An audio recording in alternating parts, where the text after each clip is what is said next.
এ মা, এই তোর মেয়ে এত দিন দিন ফুলছে কেন রে? এ বাবা, কি বিশ্রী লাগছে। তোর মা বাবার বিয়েতে খরচা করেছিল কারা? এই আমরা, বুঝলি। বাবু, তোমাদের বাড়িতে গিজার নেই না? আসলে তোমার বাবার চাকরিটা এখন একটু টলমলো তো। বুঝি বুঝি। এই আমাদের বাড়ির ছেলের মতো লম্বা গোছের হলো না তোর ছেলেটা। তোর মতো বেটেই রয়ে গেল। তোর মায়ের চেহারাটা তো তাও এই বাড়িতে এসে আমাদের বাড়িতে বিয়ে হওয়ার পর ঠিক হলো রে। আসলে বাবার বাড়িতে যখন ছিল পুরো তাল পাতার সেপাই ছিল। এ মা, তুমি শুধু ডিম রান্না করছো নাকি গো? আরে আমাকে বলতে পারতে, 1 কেজি মাংস এনে দিতাম। বাবু, তোদের বাড়িতে কাজের মাসি নেই না? স্বাভাবিক, বুঝতে পারছি। আমার বাড়িতে আছে 3টি।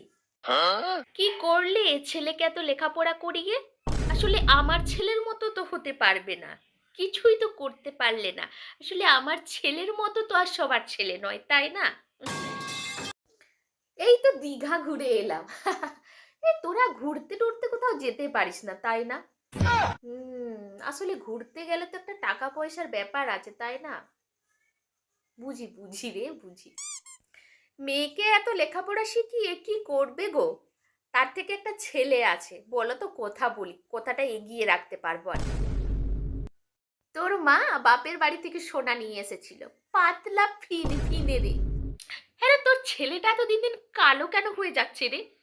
আমার মনে হচ্ছে তোর ওপরেই গেছে ছেলেটা, বুঝলি। ভালো করে পড়াশোনা করে মানুষ হোস। তোর মায়ের আবার শিক্ষাগত যোগ্যতা। এই বাবু শোন, তোদের টাকা পয়সা লাগলে বলিস বাবা, আসলে আমরা তো একটাই পরিবার, তাই না? এই নে 20 টাকা ধর।